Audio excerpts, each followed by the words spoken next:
Հոգու աղաղակ, Տեր, ես այսօր էլ ասես մի ամպ լինեմ մքամած, որի միջից ուր որ է կայծակը իր որոտը պիտի արձակի, ու դղրդացնի իր որոտմունքով երկինք ու գետին, քամին սուլելով փոշին բարձրացնի իր 4 կողմերից, եւ այդ ամենի գագաթնակետի նոր անձրև տեղա, որը կսրբի փոշին ամենուր,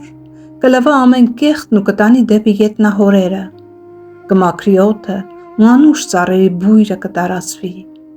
Այ հենց այդ ամպի նման եմ այսօր, չգիտեմ ինչու, բայց ես չեմ ուզում ոչ տրտունջ, ոչ խոսք, ոչ բողոք անգամ շուրթերից ցանել, բայց հոգիս ալեկոծ ու փոթորիկ է, հոգիս պատրաստ է ամպի պես լալու ու դատարկվելու, բայց ոչ թե մարդկանց, այլ քո առաջ, Տեր իմ, շուրթերս փակ եմ, բայց սիրտս է աղաղակում եւ լալիս է մի պահ, հետո խաղաղվում ու կրկին լալով քեզ է աղոթում ու տակնու վրա է լինում սիրտս ալեկոծ, այնքան է այսպես աղաչում, լալիս, մինչև որ լրիվ հանգստանում է,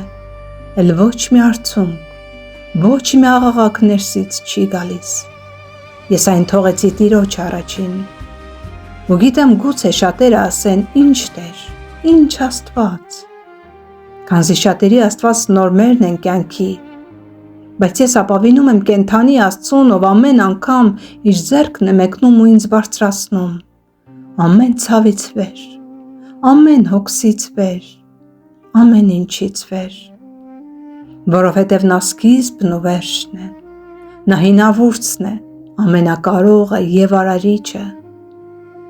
եթե հենց հիմա դու գտնվում ես նման վիճակում, հոգիդ դատարկիր միայն Տիրոջ առաջ ու ապավինիր նրա զորությանը եւ ոչ թե մարդու։ Մարդը այսօր կիմանա քեզնից գուցե թույլ կողմդ, բայց հարմար պահին, երբ հնար լինի թիկունքիցդ դանակ կխրի,